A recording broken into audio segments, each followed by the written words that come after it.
Right, so here's where we're at. We're in bloody Kyrgyzstan, Bishkek to be precise. I'm just gonna do a little first impressions video today.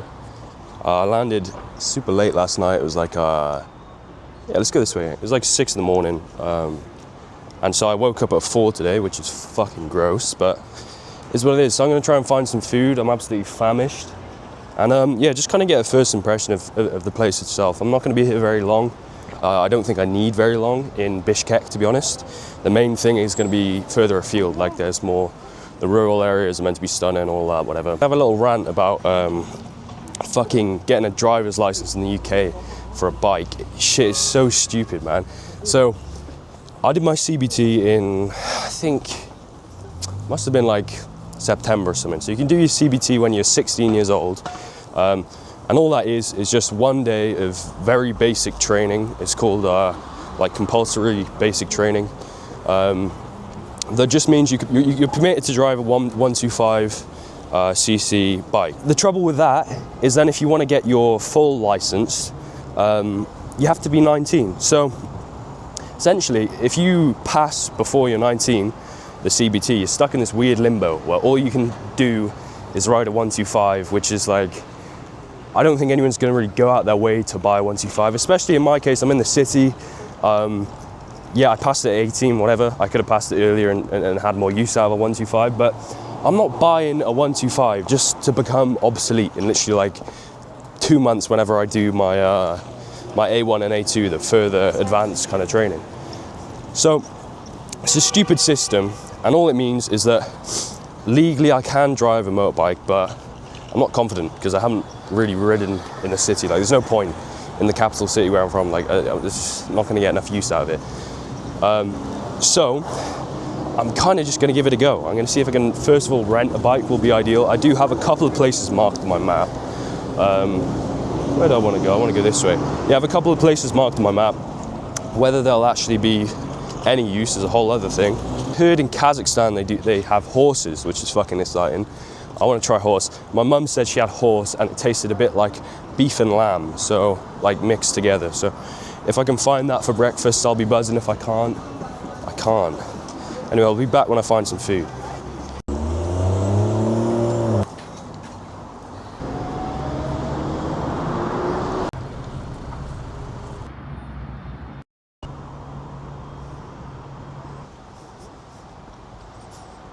Oh yes. You wouldn't believe what we found. They have Spa in Kyrgyzstan. Let's see what we've got in here, mate. I always like doing a little grocery shop review, see what they got.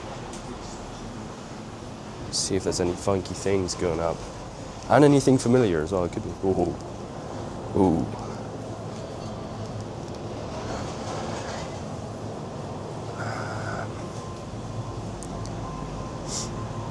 So I'm a little confused by the currency as well, because it seems here they have two currencies they use. There's the KGS, which is like Kyrgyzstani Som, and then there's GM, which is I don't know what the GM. Fucking result, mate. Look at that. We got some pear juice, I think. I think it's pear juice. Juice de pear. I don't know if it's pear. Well, no, I know it's pear. I don't know if it's juice. It might be some funky Kyrgyzstan thing. We'll soon find out, I guess. Anyway, let's crack this bitch open. Let's see what we're thinking. Oh, that's not going to work. Hang on.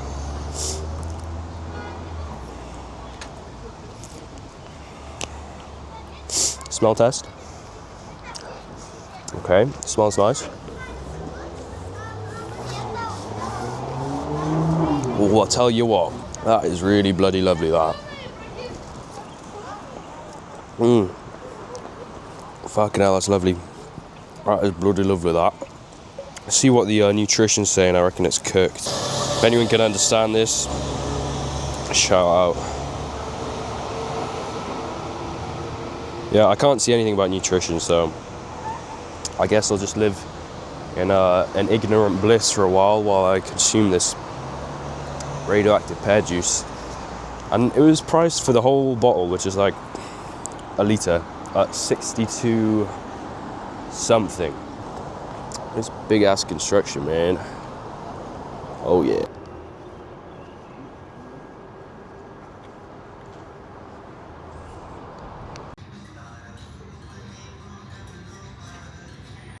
Oh, needed that.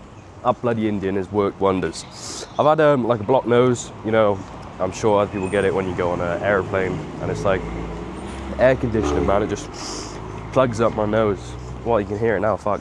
But yeah, man, that was pretty good biryani. So it was 548 Kyrgyzstani som, which kind of like divide by 10 and then remove a little bit. So maybe like you're dividing by 11, kind of, is the way to look at that conversion to get it back to GBP. So I probably spent like £5, 4 and a bit. So yeah, not too bad, like similar prices, and that was, as far as restaurants go, like that's a pretty classy one, pretty nice. A couple of British boys I met at the airport yesterday. Hopefully we're gonna go for a drink tonight somewhere around here. You know, how British is that, right? First thing you do is get a fucking pint on a Sunday. But it's gotta be done, man. I gotta assess what the Kyrgyzstan beer is like. Also, I'm saying Kyrgyzstan, it's not that. I googled it the other day, you say Kyrgyzstan.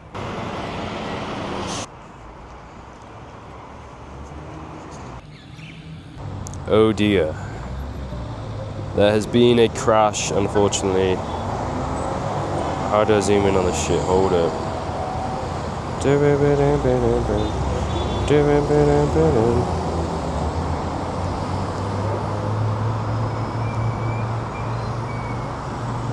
Why can't I zoom in? What the fuck? I don't really know how that happened. I mean, I guess it's kind of high traffic at the minute, but yeah, bus straight into the front of that car. Look at the police, by the way. They look sick as fuck. You seen this guy in the hat? That is awesome. Car crashes, and I think everyone's okay. Like, there's not. It's only a little collision, really. But yeah. Oh dear. People aren't very happy. I thought I'd just talk about these signs. These are funny as fuck. They kind of look like the Pink Panther, you know, walking. I don't know why the walking man's got so much steez going on. Right, so here is what we've come across. This is the White House of Kyrgyzstan, or so it's called. Maybe I can pan it down, you can see a little.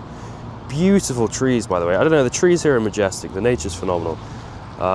Maybe I can grab a closer look through some of the trees. So yeah, to my knowledge, this is it's called like the presidential palace, and it is called or referred to as the White House. So yeah, you can see the little flag on top there. Really impressive building. And I imagine that bit there is meant to be fountains, but don't seem to be running. Look at that massive flag, mate. Flying well high. Not very windy today, so you can't really see it. Oh look, we've got some TikTokers. Ooh, look at them. But look at this, mate.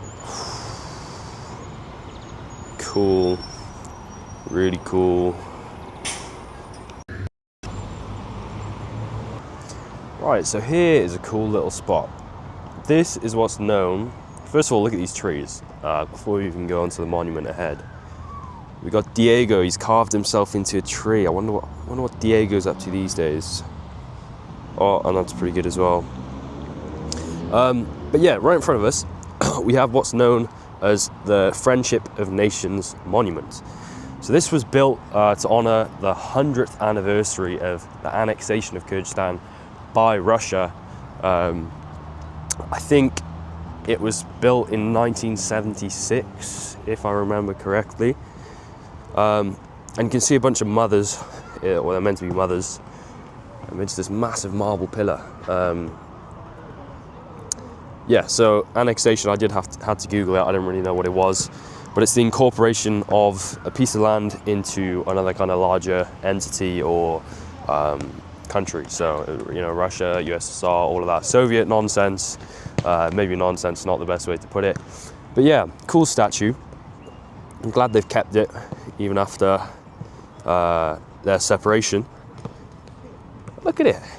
Oh, got a little bit of a football coming our way. Oh shit.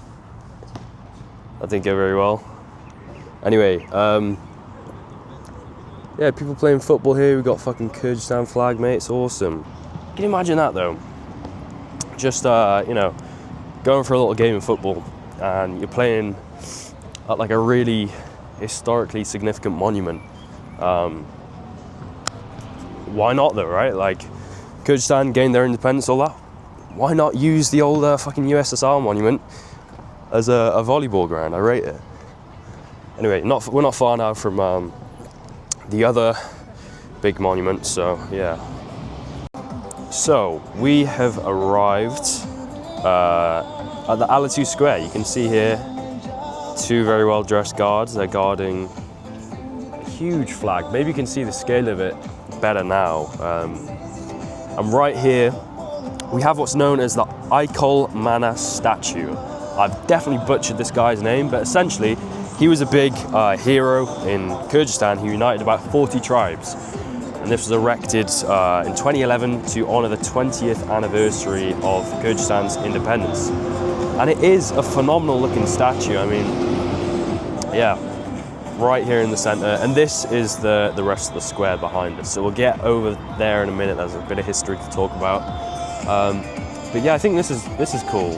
Kind of, it reminds me of the Queen's Guards, but a lot more swagger going on. Oh man, I wouldn't like to be doing that all day though. It's flipping freezing here. Right, so the square I'm at now, the Alatu Square, was built in 1984. And to my knowledge, from what I can see here, it was built for the 60th anniversary of the Kyrgyz Soviet Socialist Republic Party. So I don't really know the ins and outs of what that actually is or what they did, but something to do with Soviet Russia, the USSR, all of that fun stuff. And I've spent about the past 10-15 minutes looking for a statue around this square. I've been walking down the side streets trying to look for it. And it doesn't exist anymore. Essentially, when this square was built, they erected a statue to Vladimir Lenin, and that stayed there for a long time.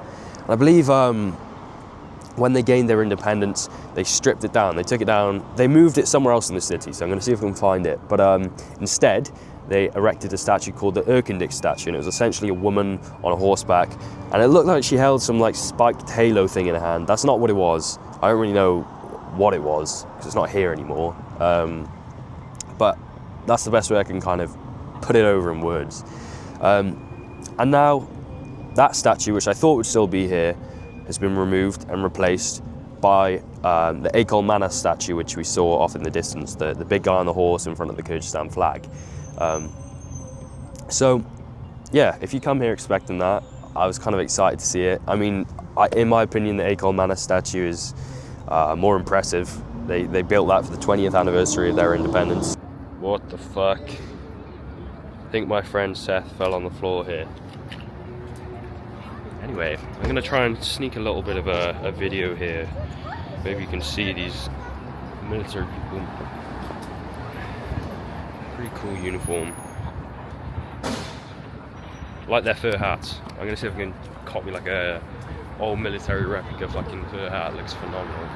Right, so we're just right outside the Ministry of Defense building now. Pretty sick little entrance statue there. Obviously not going to hang around too much, film too much. But yeah, I don't know, that's cool, man.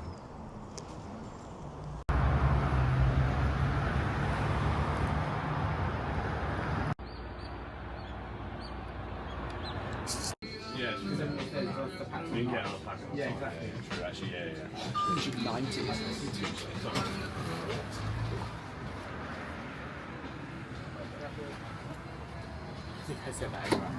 Oh, is that one of the things that does like? Okay, so we have some Kyrgyzstani music in a local bar with a lovely bartender, Arstan, and we show. There you go, give a wave. We've got some friends outside as well, but yeah, this is the local, and this isn't played in clubs or bars. Is it not played. Mainly like Western music, like English music in bars and club? Yeah. But if you wanna listen Kyrgyz music for the club, I can listen. And here we have all the beers as well. I'll just give a rundown on these. They're all like just the names of beers, no brands, just stouts. cider. And if you drink stout, I know what type of man you are. You know, just look at the. Yeah, I'll let you figure that one out yourself. This Kazakh song. Kazakh You song. wanna listen Kyrgyz, Turkish? Okay. I can.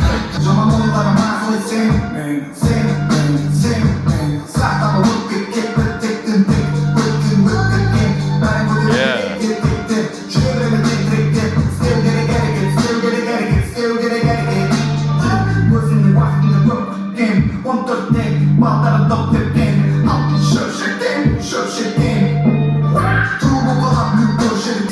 This Turkish guy.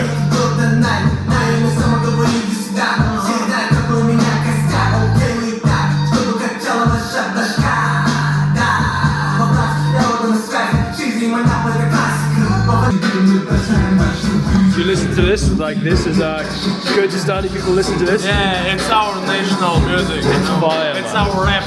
It's so good. James here is all flipping out.